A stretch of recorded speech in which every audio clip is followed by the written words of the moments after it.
बहना वो बहना जीजा जी का ना कहना, रब ने ऐसी जोड़ी बनाई जैसे तोता और मैना। बहना प्रणाम।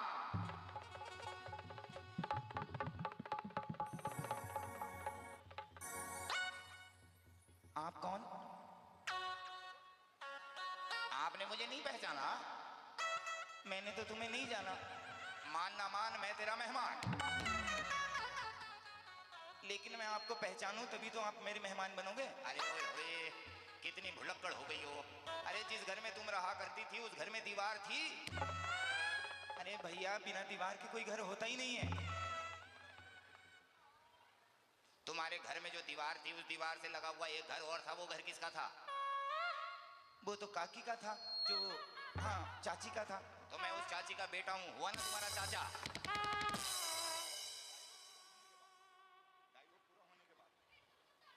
अरे मैं उसी चाची का बेटा हूँ। अच्छा, उस चाची के बेटे हो? भैया हाँ, तुम्हारे घर के सामने जो नीम का पेड़ था वो कैसा है? वो पहले भी कड़वा था, आज भी कड़वा है, वो बदलने में नहीं आया। और चाची कैसी है? अरे नाम मत ले उस बुढ़िया। अरे क्यों, माँ है वो तुम्हारी? अरे माँ नहीं, शैतान है वो। क्यों? अरे गांव में जिस घर में जाती है सास बहुओं में झगड़ा करा देती है। हाँ ऐसा नहीं बोलते। अरे ऐसा ही बोलते हैं, गांव में झगड़ा कराते कराते मेरे घर में भी झगड़ा कर लिया, उसका चूल्हा अलग मेरा चूल्हा अलग। लेकिन भैया मैंने तुम्हें पहचाना नहीं अब तक। अरे कैसे पहचान बताऊं, जब तुम्हारा विवाह हुआ था मैं छोटा था, लेकिन अब तो तुम बड़े हो गए। तो तुमने क्या सोचा था तुम बड़ी होंगी, हम होंगे ही नहीं क्या? अरे गरीब हैं तो क्या बड़े नहीं होंगे क्या? नाम क्या है तुम्हारा? अरे नाम मेरा बहना, मेरा क्या नाम तो ऊपर वाले का है। नाम तो कर्मों के अनुसार होते हैं। कैसे? जब मेरा जन्म हुआ था तो मेरे पिताजी ने मेरा नाम रखा था घसीटा। फिर मैं थोड़ा और बड़ा हो गया, विद्यालय में पढ़ने गया तो बच्चों ने मेरा नाम रख दिया पपीता। और अब मेरा नाम ऐसे पड़ा है, एक दिन मैं भैंस के ऊपर उसे चराने के लिए जा रहा था। माँ, माँ, माँ। तो अरे मामा क्या, बारिश हो रही थी बहुत ज्यादा, भैंस रपट गई और गिर गई। ये भैंस चिल्ला रही थी ऐसे? नहीं नहीं, ये चिल्ला मैं रहा था, भैंस तो गिरी और उठ के चल दी। फिर? अरे बहना क्या बताओ, जो भैंस गिरी वो मेरे पाँव पे गिरी, मेरा पाँव टूट गया। गांव वालों ने मेरी माँ को बताया कि फड़के के पाँव पे भैंस गिर गई। माँ दौड़कर चली आई, डंडा उठाया और जो पाँव टूटा था उसमें ही दे मारा। हाँ फिर? टूटा हुआ पाँव फिर से टूट गया। तो बस उस दिन से हम ऐसे फड़क फड़क के चलने लगे और गांव वालों ने मेरा नाम रख दिया फड़का राम, फड़का राम, फड़का राम, फड़का राम। अच्छा, फड़का राम नाम है तुम्हारा? हाँ हाँ, फड़का राम नाम है हमारा। जीजा जी नहीं दिखाई दे रहा है, वो तो दुकान पर गए हैं। भैया एक बात बताओ ना। हाँ हाँ बहना, पूछो पूछो, क्या पूछना चाहती हो पूछो। विवाह हो गया तुम्हारा? हो गया, सिरसागंज वालों की देन से। क्यों? बेरोजगार था, माँ ने हाथ पांव जोड़े इन लोगों के, हो गया विवाह। लेकिन तुम इतने उदास क्यों हो? अरे उदास तो इसलिए हूं कि जब मेरी पत्नी दुल्हन बनकर मेरे घर पर आई और मैंने उसका घूंघट उखाड़ कर देखा तो ऐसा लगा जैसे मेरी चाची बैठी हो। चलो ऐसा तो होता ही है। अरे देखो ना, मैं कितना सुंदर और मेरी पत्नी कितनी बड़ी सुंदर। बच्चे कितने हैं? गिनने का भी समय नहीं मिला मुझे। अरे दो होंगे, दो होते तो बता देता। चार होंगे, चार होंगे तो सुना देता। छह होंगे, छह होते तो जता देता। आठ होंगे और बढ़ो। 10 होंगे, थोड़ा और सरको। 11 होंगे, एक लहर और ले लो। 12 होंगे, बस रुको। 12 बच्चे? क्यों? हाँ 12 है। और विवाह को कितना समय हो गया? अगर उंगलियों पर गिनूं तो पूरे 3 साल हो गए।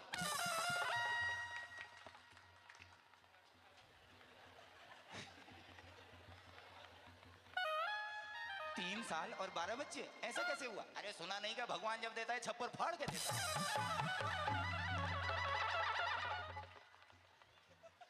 मैं कुछ समझ नहीं पाई, समझ में भी कुछ नहीं पाया, लेकिन समझा सकता हूं तुम्हें। हाँ समझाओ ना।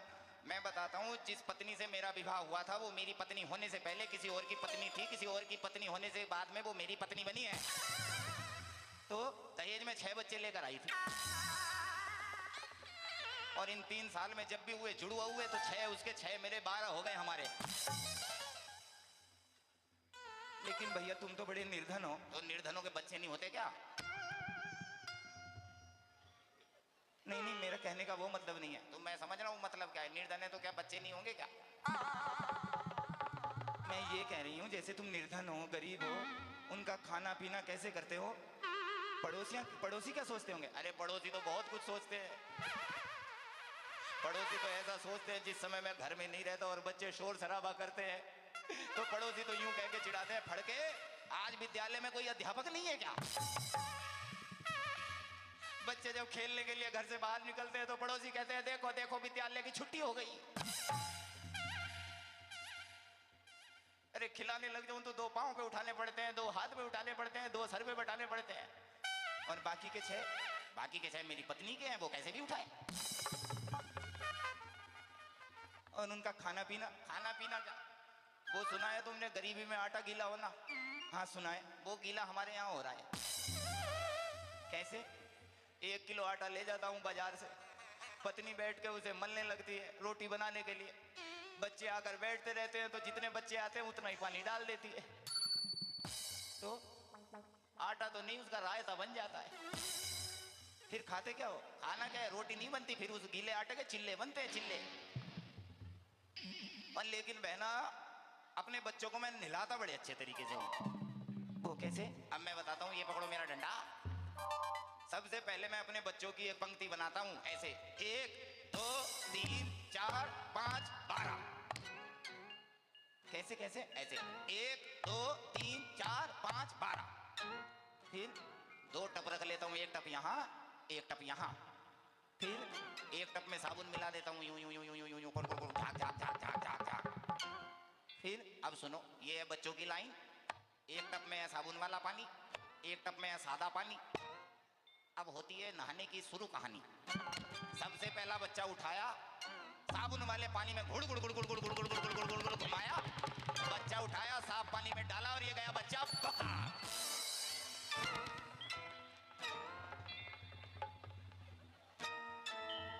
मुझे समझ ही नहीं आया। अरे समझाता हूँ, मैं खड़ा हूँ ना समझाने के लिए, सुनो।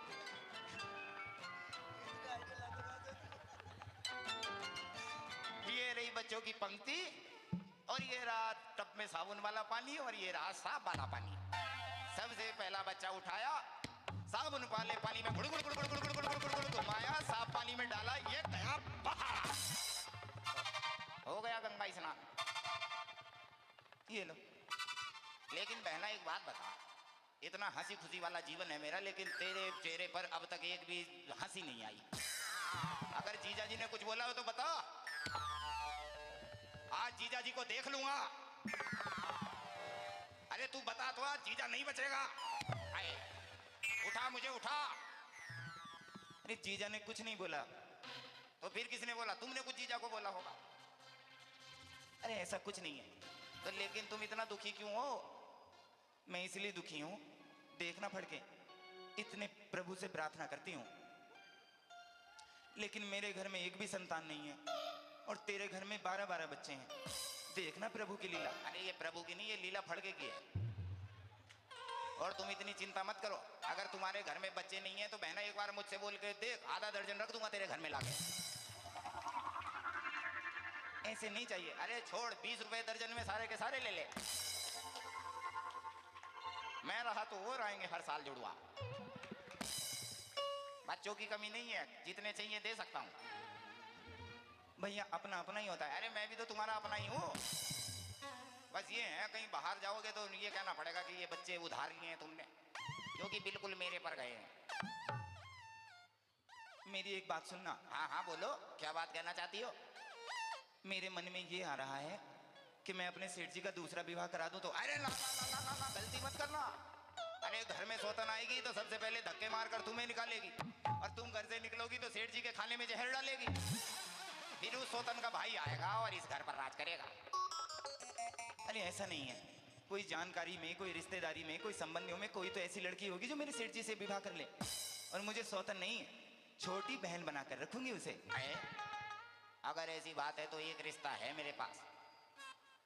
किसका? अपनी पत्नी का तो नहीं दूंगा, लेकिन एक मेरी छोटी बहन है। अरे तेरी छोटी बहन कब हो गई? अरे जब तुम्हारा विवाह हुआ था तभी हुई थी वो। अगर तुम कहो बात चलाऊं, माँ को मनाऊं तो विवाह हो सकता है। बहन दिखने में कैसी लगती है? बिल्कुल मेरे जैसी, ऐसी ऐसी है। अरे मुंह क्या बना रही हो? मेरी माँ से पूछो, मुझे अब भी बोलती है मेरा लाल हूं भले काला। तुम्हारी माँ मानेगी कैसे? अरे माँ एक तांत्रिक के पास जाती है, अगर उस तांत्रिक ने कह दिया कि विवाह कर दो तो माँ बिना सोचे समझे विवाह कर देगी। तो ठीक है, अपनी बहन का विवाह मेरे सेठ जी से करा दे, हम दोनों बहनें मिलजुल कर रहेंगी। और मेरा क्या है, मैं तो जिनेंद्र प्रभु की भक्ति करती हूँ, विवाह होते ही जिन मंदिर चली जाऊंगी। अरे ये तो और भी अच्छा है, ना सौतन घर में रहेगी ना राड़ बढ़ेगी। बस तो बहन विवाह की तैयारी करो, बस जीजा जी को घोड़े पर बैठाओ तुम, मैं विवाह की तैयारी करता हूँ, माँ को मनवाता हूँ। अरे भैया खाना तो खाकर जाना। अरे खाना बारात में ही खाऊंगा, बारात में ही खाऊंगा खाना, आऊंगा बाद में आऊंगा। अरे भैया रुकना। अरे मुझे नहीं रुकना, मुझे नहीं रुकना।